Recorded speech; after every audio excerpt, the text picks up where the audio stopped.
నమస్తే victory media news కు స్వాగతం. ముందుగా హెడ్లైన్స్ చూద్దాం. భారత్లో వచ్చే 10 ఏళ్లలో స్వర్ణయుగం కానుంది. కేంద్ర బడ్జెట్ సమావేశంలో కేంద్ర మంత్రి నిర్మలా సీతారామన్. రాష్ట్రంలో అన్ని పాఠశాలల్లో మెరుగైన విద్యను అందిస్తున్నాం. AP CM Jagan. మాజీ మంత్రి గంటా కుట్ర రాజకీయాలు మానుకోవాలి. విశాఖ నవనిర్మాణ సమితి నాయకులు రాజీవ్. మెగా డిఎస్సీ పేరుతో జగన్ నిరుద్యోగులను మోసం చేస్తున్నారు. TDP MLC Chiranjeevirao.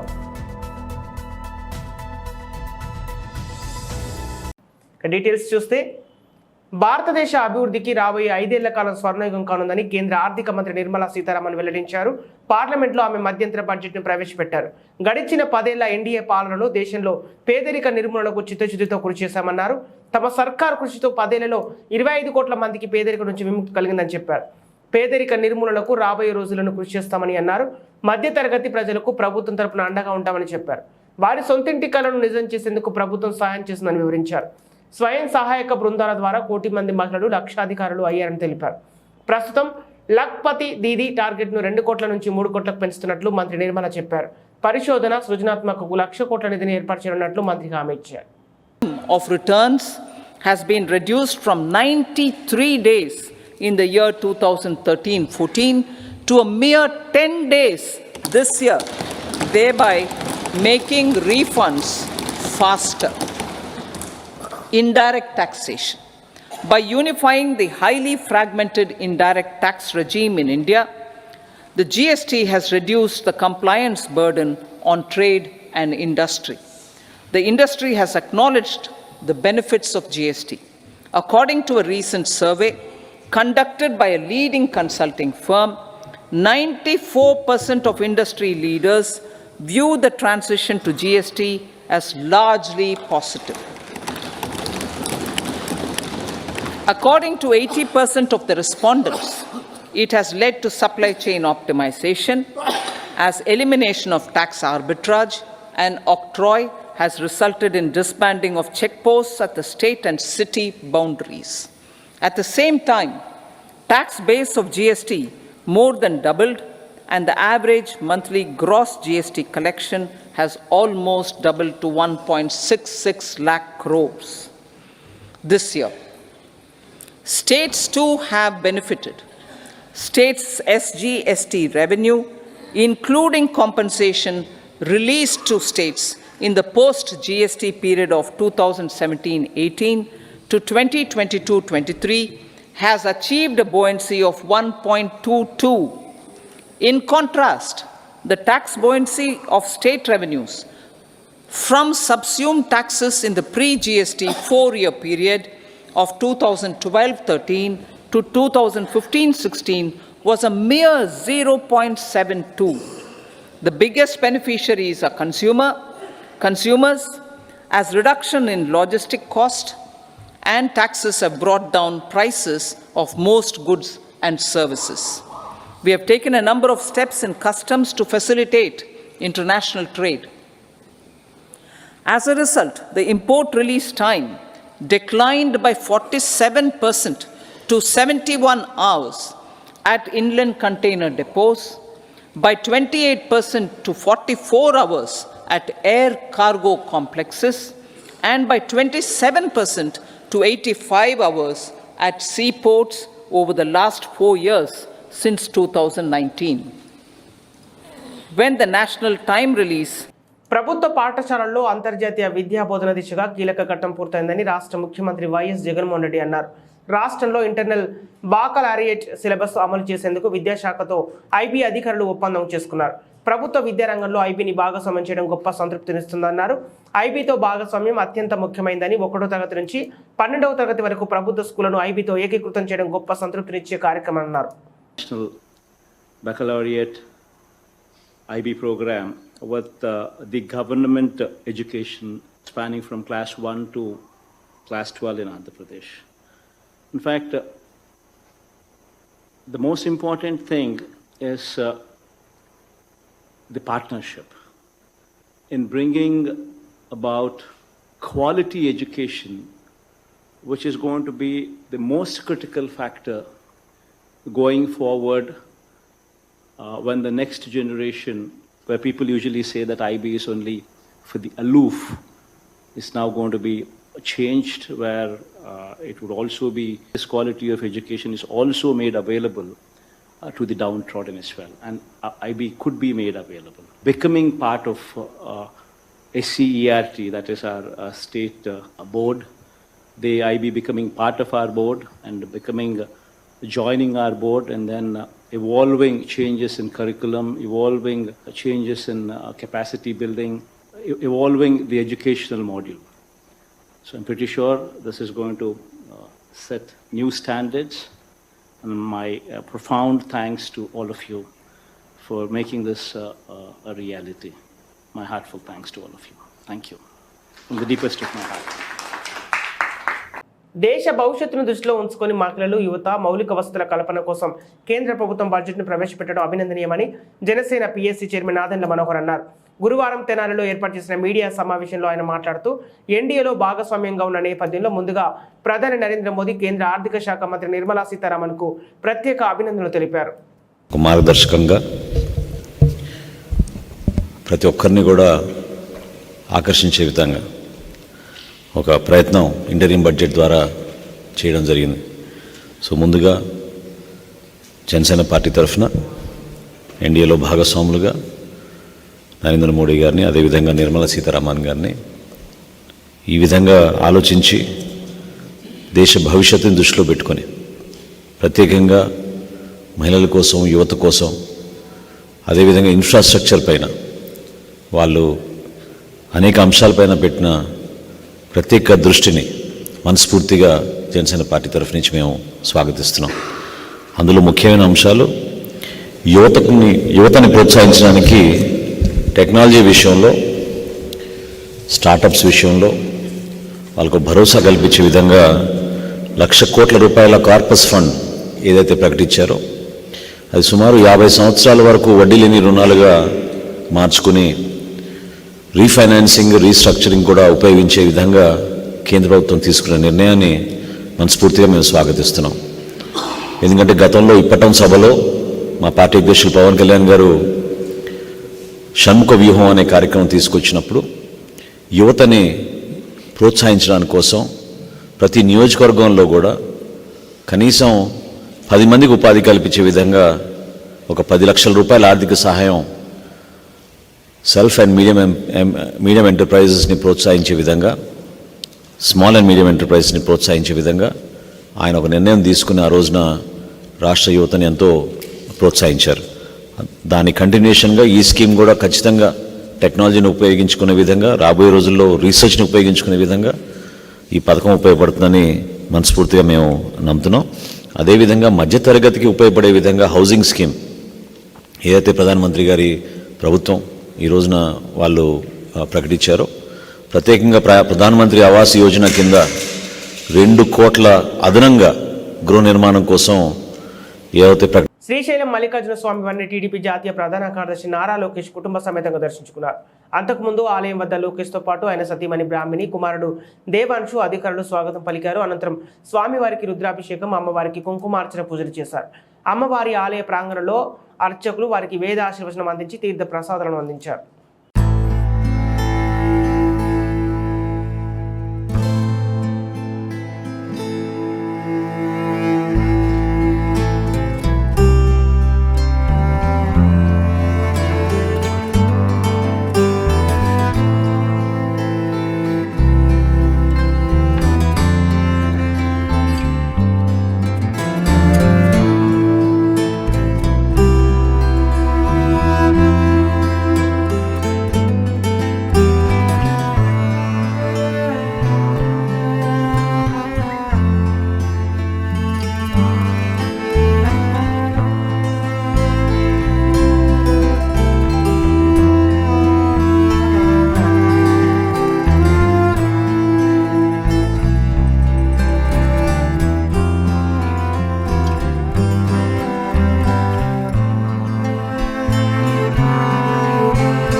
మాజీ మంత్రి రావెల కిషోర్ బాబు కుటుంబ సభ్యులు, మాజీ ఐఆర్ఎస్ అధికారి చుక్కా విలన్స్మన్ బాబు గారు కుటుంబ సమేతంగా సీఎం జగన్మోహన్ రెడ్డి ఆధ్వర్యంలో వైసీపీలో చేరారు.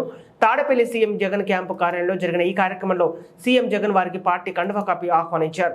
ఈ సందర్భంగా వచ్చే ఎన్నికల్లో వైసీపీ గెలిపే లక్ష్యంగా పనిచేయాలని కోరారు. పార్టీ బలోపేతంతో పాటు ఇతర అంశాలపై కూడా వారితో సీఎం జగన్ సుదీర్ఘంగా చర్చించారు.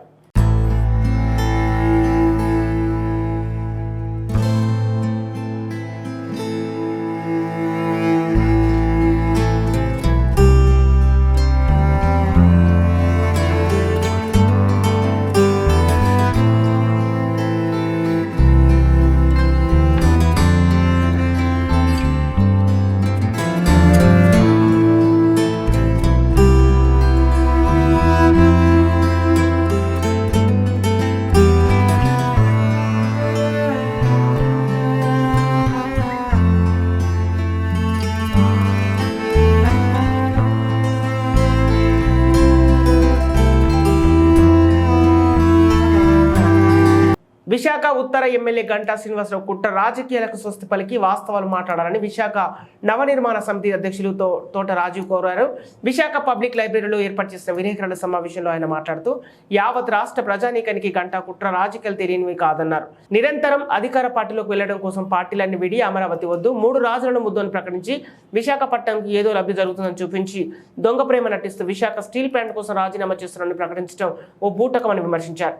టికెట్ ఇచ్చిన పాపానికి నిరంతరం ఆ పార్టీని అవమానపరుస్తూ ఓట్లు వేసి గెలిపించిన నియోజకవర్గ ప్రజలను అగౌరవపరిచారని గంటాపై విరుచుకుపడ్డారు. నిజంగానే విశాఖ స్టీల్ ప్లాంట్ కూరకు మీకు చిత్తశుద్ధి ఉంటే దాని సొంత గనులు కేటాయింపు కోసం బీజేపీతో పొత్తుతో అధికారంలో ఉన్నప్పుడు ఎందుకు ఇలాంటి ప్రయత్నం చేయలేదని ప్రశ్నించారు. సమస్యలు కానీ ఈరోజు ప్రజలకు కావాల్సిన సంక్షేమం వాళ్ళ ఇబ్బందులని కానీ దృష్టిలో పెట్టుకుని అసలు ఏ పార్టీ కూడా ముందుకు వెళ్ళలేని పరిస్థితి. గంటా శ్రీనివాసరావు గారికి విశాఖపట్నంకి స్టీల్ ప్లాంట్కి గల్లు కావాలని ఏ రోజు గుర్తురాలా, దాని గురించి మాట్లాడలా. విశాఖ తల్లికి ఏదో అన్యాయం జరిగిపోతుందంటే రాజీనామా చేసింది ఆ రోజు అధికార పార్టీలోకి వెళ్తాం కోసం. అయ్యా నేను అడుగుతున్నాను, విశాఖపట్నం తల్లి గురించి అంత జాలి ఉంటే విశాఖ నార్త్ తల్లి నీకేంటయ్యా అన్యాయం చేసింది? నేను గెలిపించుకున్న పాపానికి ఎన్నిసార్లు వచ్చావు విశాఖపట్నంలో నార్త్ నియోజకవర్గంలో? అసలు ఎందుకయ్యా నీకు చట్టసభల మీద ఆరాటం? 2019 తర్వాత గెలిచిన తర్వాత ఎన్నిసార్లు చట్టసభలకు వెళ్ళావు నువ్వు?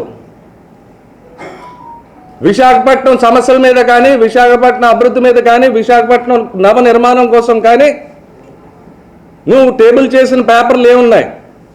తీసుకురా. విశాఖపట్నం గురించి నువ్వు చట్టసభల్లో ఏం మాట్లాడావు?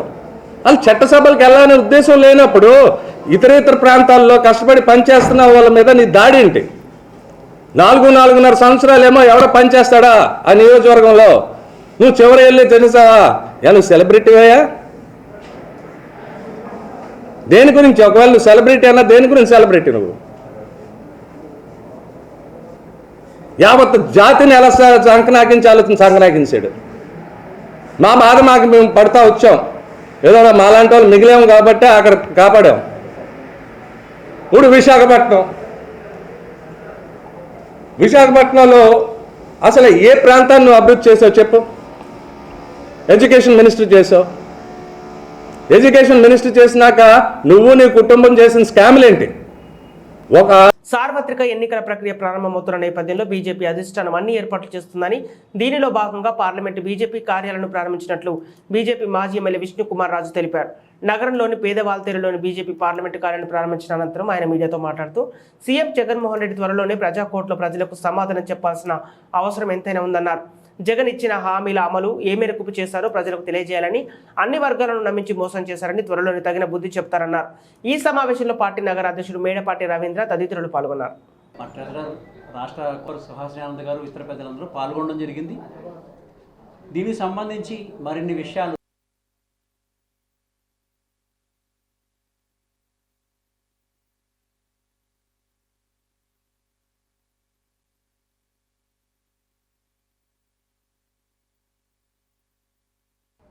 భారతీయ జనతా పార్టీ కార్యాలయం ఓపెన్ చేసిందంటే ఒక్కచోటే కాదు, మొత్తం 25 పార్లమెంటు ఎన్నికల నిర్వహణ కార్యక్రమానికి 25 జిల్లాల్లో కూడా కార్యాలయాలు ఏర్పాటు చేయటం జరిగింది. ఇది ఎప్పుడైతే ఏర్పాటు చేయడం జరిగిందో ఇంక జగన్మోహన్ రెడ్డి గారికి టైం దగ్గర పడింది. ఎందుచేతంటే మేము ప్రజాపోరులో జగన్మోహన్ రెడ్డి గారు చేపట్టిన అన్ని దుర్మార్గపు పనుల్ని ప్రజాపోరులో ఎండగట్టడానికి ప్రజల దగ్గరికి తీసుకుని వెళ్ళి ఏదైతే జగన్మోహన్ రెడ్డి గారు అంతకుముందు హామీలు ఇచ్చారో హామీలు ఎంతవరకు హామీలు ఇచ్చి ప్రజల్ని మోసం చేసి మభ్యపెట్టి ఓట్లు వేయించుకున్న తర్వాత అంతా నమ్మారు ఆంధ్ర రాష్ట్ర ప్రజలు. అందుకే 151 సీట్లు రాష్ట్ర ప్రజలు జగన్మోహన్ రెడ్డి గారికి వైఎస్ఆర్సీపీకి ఇవ్వడం జరిగింది. భారతీయ జనతా పార్టీ మాకు వ్యతిరేకత ఆ రోజు ఉన్న పరిస్థితుల ప్రకారము మాకేమీ రాలేదు. కానీ ఈసారి తప్పనిసరిగా ప్రజలు మమ్మల్ని అందరినీ కూడా ఆశీర్వదిస్తారని చెప్పి మంచి నమ్మకం ఉంది మాకు అందరికీ కూడా. అట్లాగే జగన్మోహన్ రెడ్డి గారికి నిన్నే 27వ తారీఖు నుంచి వారు సిద్ధమని చెప్పి ఎక్కడ చూసిన హోర్డింగ్స్ పెట్టి ఒక ప్రచార కార్యక్రమం చేపట్టారు. అరే దాంట్లో ఉన్నది 12 ఎకరాల స్థలము. 12 ఎకరాల్లో డయాస్కి తర్వాత వారు కూర్చున్న దానికి సెక్యూరిటీ దానికి 4 ఏకర్స్ తీసేస్తే కేవలం 8 ఎకరాలు ఉంటుంది. 8 ఎకరాల్లో ఎకరానికి 5,000 మంది కూర్చుని దానికి అవకాశం ఉంటే 40,000 కంటే దాటి ఉండరు. కానీ 4 లక్షలు 5 లక్షలు ఇంకా కళ్ళబొల్లి మాటలతోటి ప్రజలను మభ్యపెట్టే పరిస్థితి జగన్మోహన్ రెడ్డి గారు వారు పార్టీలో ఉన్న వ్యక్తులు మానుకుంటే బాగుంటుంది. అసలు మీరు మద్యపాన నిషేధం చేస్తామని చెప్పి మీరు చెప్పారు. మద్యపాన నిషేధం చేసిన తర్వాతే మేము ఎన్నికలకి వస్తామని చెప్పి పెద్ద పెద్ద మాటలు చెప్పిన పెద్ద మనిషి ఏ ముఖంతో వైఎస్ఆర్సీపీ నేతలు ఇక్కడికి వచ్చి ఆంధ్ర రాష్ట్రంలో ఓటు ఇవ్వండి అని చెప్పి అడిగే నైతిక హక్కు లేదు. ప్రజలు దీన్ని గుర్తించవలసిన అవసరం ఉంది. చీపెస్ట్ లిక్కరు, చాలా నాణ్యత లేని లిక్కర్ని 12 రూపాయలకి కొనుగోలు చేసి 180 రూపాయలు 190 రూపాయలు అంతకుముందు అయితే 230 రూపాయలకు అమ్మిన ఘనత భారతదేశంలో ఎక్కడా లేదు. ఇది కేవలం జగన్మోహన్ రెడ్డి చేసిన పని. దాని వలన ఎంతోమంది ప్రాణాలు కోల్పోయారు. పురంధేశ్వరి గారు మేడం గారు మా అధ్యక్షురాలు మేము విశాఖలోని పర్యాటక ప్రాజెక్టులను ప్రైవేటుకు ఇచ్చే విషయంలో ఆగమేఘాలపై పిలిచిన టెండర్లపై ఏకంగా పర్యాటక శాఖ కమిటీలోని బోర్డు సభ్యులు అభ్యంతరం తెలిపినా ఏ మాత్రం పట్టించుకోవడం లేదని జనసేన కార్పొరేటర్ పీతల మూర్తి యాదవ్ ఆరోపించారు. గురువారం విశాఖ పౌర గ్రంథాలయంలో ఏర్పాటు విలేకరుల సమావేశంలో ఆయన మాట్లాడుతూ జగన్ ప్రభుత్వం ఆధ్యాత్మిక ప్రాంతాలుగా ఉన్న కొండలను సైతం అసాంఘిక కార్యకలాపాలకు పాల్పడుతున్నారని, ఇది సరికాదని, వీటిని రక్షించేందుకు జనసేన ప్రభుత్వం నిరంతరం పోరాటం చేస్తుందన్నారు.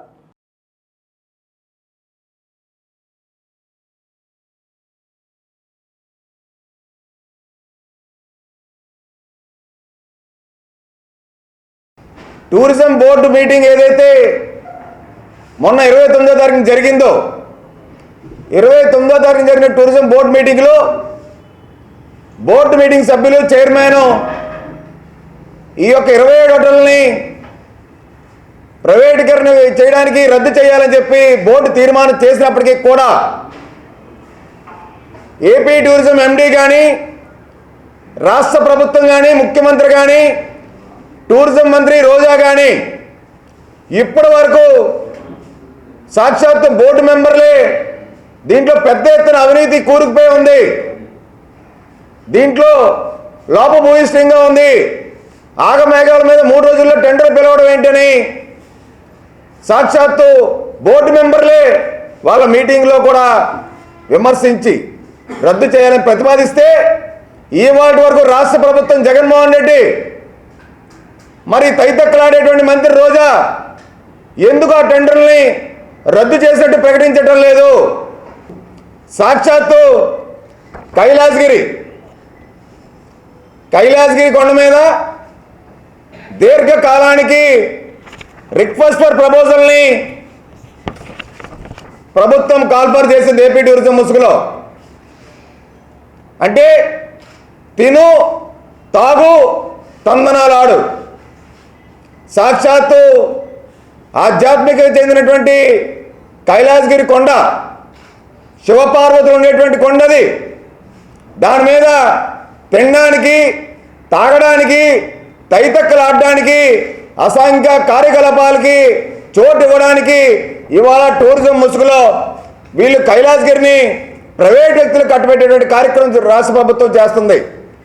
జగన్మోహన్ రెడ్డి ప్రభుత్వానికి కైలాసగిరి కొండలు, ఋషికొండలు, ఆధ్యాత్మిక ప్రాంతాలు ఇవన్నీ కూడా బౌద్ధ మతాలు చెందినటువంటి బౌద్ధరామం కొండ,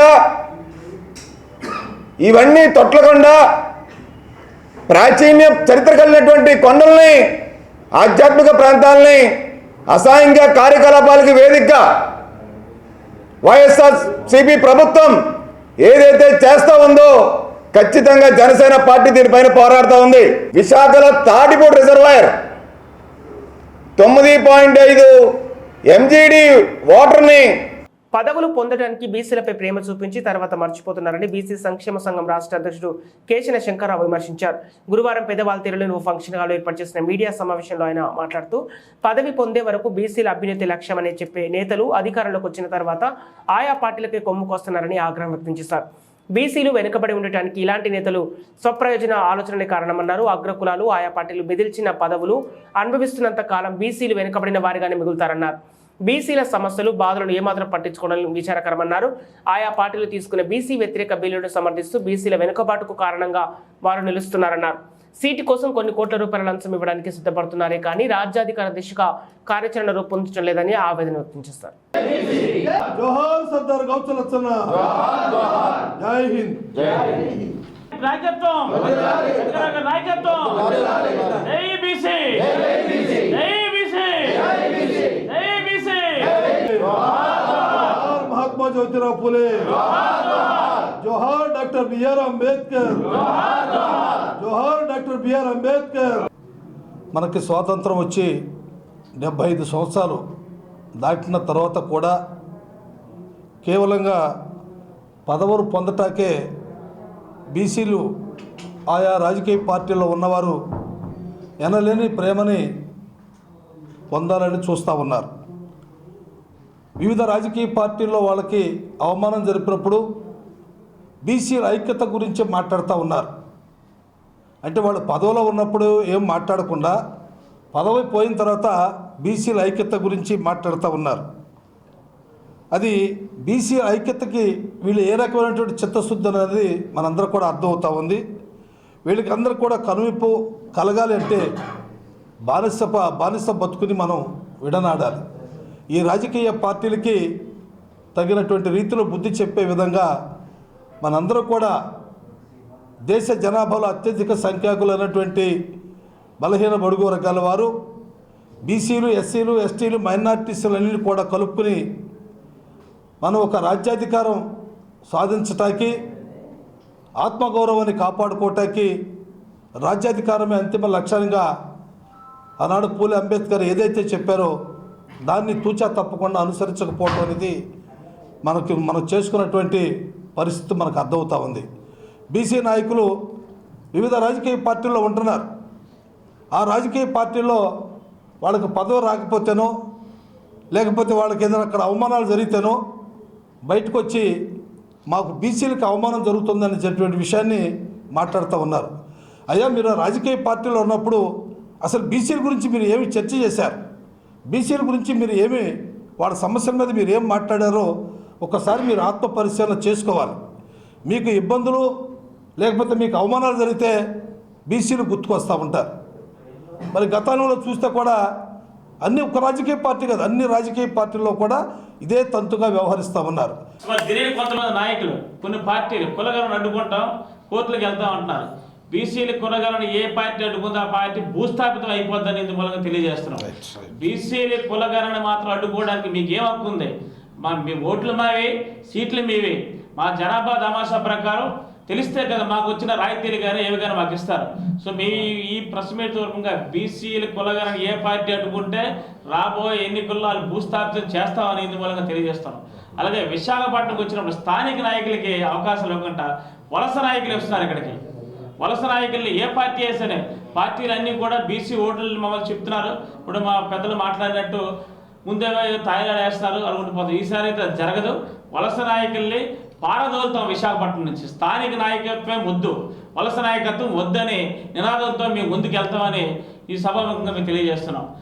ఎప్పుడైనా సరే మరి స్థానికులు ఇక్కడ అంతమంది ఉన్నాం, మేము అందరం కూడా ఎవరిని ఆదరిస్తూ ఎవరిని కూడా ఇటువంటి కూడా ఇది చేయ ఉత్తరాంధ్రలో ఈ నెల 4వ తేదీన దళిత బహుజనుల మైనార్టీల ముఖ్య కార్యకర్తల బహిరంగ సభ నిర్వహిస్తున్నామని, దానిని విజయవంతం చేయాలని ఉత్తరాంధ్ర జిల్లాల రిపబ్లికన్ పార్టీ ఆఫ్ ఇండియా ప్రతినిధి గిరిధర్ తెలిపారు.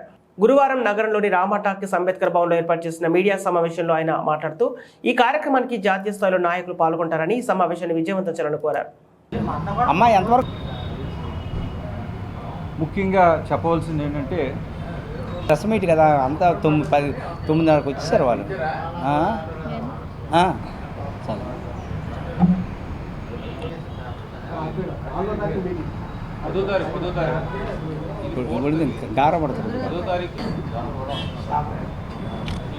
పెద్ద వర్గాలకి సంబంధించి సామాజిక వర్గాలకి సంబంధించిన ప్రజలు తప్ప ఇంకా ఎవరూ కూడా రాజకీయంగా కానీ లేకపోతే వ్యాపారంలో కానీ ఆర్థికంగా కానీ ఏ రకంగా కూడా ఎన్ని ప్లాన్లు ఉన్నప్పటికీ ఎన్ని పరిష్కారాలు ఉన్నప్పటికీ ప్రభుత్వం పథకాల్లో ఎన్ని ఉన్నప్పటికీ రాజ్యాంగంలో ఏ ఉన్నప్పటికీ కూడా ఒక్కటి వారికి ఉపయోగపడట్లేదు.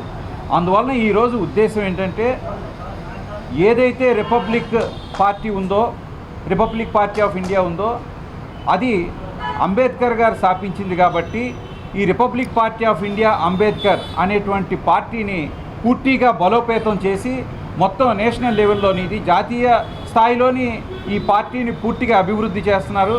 అందువలన ఎప్పుడైతే దీంట్లోకి ఈరోజు మిగిలిన వర్గాలు అంటే ఏవైతే మేజర్ వర్గాలు ఉన్నాయో అవన్నీ కలిపి అంటే బీసీ, ఎస్సీ, ఎస్టీ ఈ వర్గాలన్నీ కూడా వారికంటూ ఒక సాధికారత సంపాదించాలని, ఈరోజు వరకు ఏదైతే అంబేద్కర్ గారు రాజ్యాంగం ద్వారా ప్రత్యేకంగా కొన్ని ఈ అణగారిన వర్గాల కోసం ఏర్పాటు చేశారో వాటిలో కూడా ముఖ్యమైనది ఏంటంటే లిబర్టీ అనేటువంటి ముక్క రాజ్యాంగంలోనున్నది తప్ప ఆ పదం అనేటువంటిది ఆ లిబర్టీ అనేటువంటిది ఎవ్వరికీ ఇంతవరకు ఈ మిగిలిన సామాజిక వర్గాలు ఎవరికి ఉపయోగపడలేదు.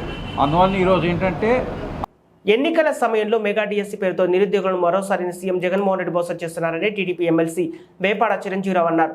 గురువారం విశాఖ తెలుగుదేశం పార్టీ కార్యాలయంలో జరిగిన విలేకరుల సమావేశంలో ఆయన మాట్లాడుతూ ఇంకో 3 వారాల్లో ఎలక్షన్ షెడ్యూల్ నోటిఫికేషన్ వస్తున్న సమయంలో డిఎస్సీ అని చెప్పి నిరుద్యోగులను మోసం చేస్తున్నారన్నారు.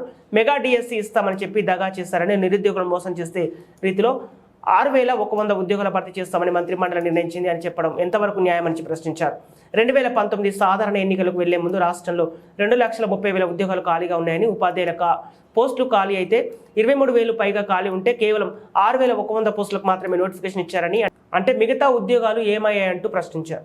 అది మోసపూరిత వాగ్దానం కాదా అని అడుగుతున్నారు. విశాఖ రైల్వే జోన్కి ప్రాథమిక పాఠశాలలో ఉపాధ్యాయ పోస్టులన్నీ కూడా రద్దు చేయబడ్డాయి. రెండవది, ఓన్లీ ఇంగ్లీష్ మీడియంను మాత్రమే ప్రవేశపెట్టి తెలుగు మీడియంను పూర్తిగా ఆంధ్రప్రదేశ్ రాష్ట్రంలో తీసివేశారు. జాతీయ విద్యా విధానం కూడా ఏం చెప్తుందంటే ప్రాథమిక పాఠశాలలో విద్యని మాతృభాషలో అందిస్తే పిల్లవారు ఆలోచించే శక్తి పెరుగుతుంది, వారి సృజనాత్మక శక్తి పెరుగుతుందని చెప్పారు. కానీ ఈరోజు ఆంధ్రప్రదేశ్ రాష్ట్రంలో తెలుగు మీడియంను పూర్తిగా రద్దు చేయడం వల్ల ఉపాధ్యాయ పోస్టులు పూర్తిగా కొరవడ్డాయి, రద్దు చేయబడ్డాయి. ఈ 2 కారణాల వల్ల 117 జీవోను తీసుకురావడం వల్ల, తెలుగు మీడియం పాఠశాలలు పూర్తిగా తీసివేయడం వల్ల ఉపాధ్యాయ పోస్టుల్ని రద్దు చేసేశారు. అయితే సైకాలజిస్టులు ఏం చెప్తున్నారు? మరొక విషయం, మొన్నే సుప్రీంకోర్టు ఒక తీర్పు చెప్పింది. సుప్రీంకోర్టు ఇచ్చిన తీర్పు ఏంటంటే ప్రాథమిక పాఠశాలల్లో పిల్లలకు పాఠం చెప్పే అర్హత ఓన్లీ డిఈడి పూర్తి చేసిన వాళ్ళే అర్హులు అని చెప్పింది. అంటే హై స్కూల్లో పాఠం చెప్పాలంటే బిఈడి క్వాలిఫికేషన్ ఉండాలి, ప్రాథమిక పాఠశాలలో పాఠం చెప్పాలంటే డిఎడ్ క్వాలిఫికేషన్ ఉండాలి. ఇది ఎవరు చెప్పారు? సుప్రీంకోర్టు చెప్పింది. ఎందుకంటే హై స్కూల్ పిల్లలంటే 6, 7, 8, 9 తరగతి పిల్లలు, వాళ్ళ మెంటల్ మెచ్యూరిటీ బాగా ఉంటుంది కాబట్టి అక్కడ హై స్కూల్ టీచర్లు పాఠం చెప్పాలి. ప్రాథమిక పాఠశాల పిల్లలంటే వీరు చాలా చిన్నపిల్లలు, 1, 2, 3, 4, 5, వీళ్ళకి మెంటల్ మెచ్యూరిటీ చాలా తక్కువ ఉంటుంది. సో చైల్డ్ సైకాలజీ ఎవరికైతే తెలుస్తుందో ఆ చైల్డ్ సైకాలజీ తెలిసిన వాళ్ళు మాత్రమే ఎలిమెంటరీ స్కూల్లో పాఠం చెప్పాలని సుప్రీంకోర్టు కూడా తీర్పు చెప్పింది. అంటే సుప్రీంకోర్టు తీర్పుకి విరుద్ధంగా 3, 4, 5 తరగతుల్ని హై స్కూల్లో కలిపేశారు ఈరోజు. మీకు తెలుసు, ఎందుకంటే మీరు అందరూ చదువుకొని వచ్చాం, మనం హై స్కూల్ ఎలిమెంటరీ స్కూల్ చదువుకున్నాం, హై స్కూల్ చదువుకున్నాం. ఎలిమెంటరీ స్కూల్కి హై స్కూల్కి తేడా ఏంటో తెలుసు మనకి. హై స్కూల్లో ఎలా ఉంటుందంటే ఒక ఉపాధ్యాయుడు వచ్చి 50 నిమిషాలు లేదా 45 నిమిషాలు పాఠం చెప్పి వెళ్ళిపోతాడు. అదే ఎలిమెంటరీ స్కూల్లో అయితే ఒక ఉపాధ్యాయుడు వచ్చినప్పటి నుంచి వెళ్ళే వరకు పిల్లల మీద దృష్టి పెట్టి ఆ పిల్లల యొక్క సైకాలజీకి అనుగుణంగా ప్రతి అంశాన్ని చెప్తారు. బట్ ఈరోజు రాష్ట్రంలో ఏం జరిగిందంటే 3, 4, 5 తరగతులు తీసుకొచ్చి హై స్కూల్లో కలిపేశారు. అలా కలిపివేయడం వల్ల హై స్కూల్ టీచర్లు ఈ చిన్న పిల్లలపై దృష్టి పెట్టకపోవడం వల్ల చిన్నపిల్లల్లో విద్య నాణ్యత రోజు రోజుకి క్షీణించిపోతుంది. ఈ మధ్య మీరు పేపర్లో చూస్తుంటాం మనం. ప్రథమ అనే స్వచ్ఛంద సంస్థ యొక్క సర్వేలో 16-18 సంవత్సరాల వయసు కలిగిన పిల్లల్లో మన బులెటిన్ ముగించే ముందు హెడ్లైన్స్ మరోసారి. భారత్లో వచ్చే 10 ఏళ్లలో స్వర్ణయుగం కానుంది. కేంద్ర బడ్జెట్ సమావేశంలో కేంద్ర మంత్రి నిర్మలా సీతారామన్. రాష్ట్రంలో అన్ని పాఠశాలల్లో మెరుగైన విద్యను అందిస్తున్నాం. AP CM Jagan. మాజీ మంత్రి గంటా కుట్ర రాజకీయాలు మానుకోవాలి. విశాఖ నవనిర్మాణ సమితి నాయకులు రాజీవ్. మెగా డిఎస్సీ పేరుతో జగన్ నిరుద్యోగులను మోసం చేస్తున్నారు. TDP MLC Chiranjeevirao.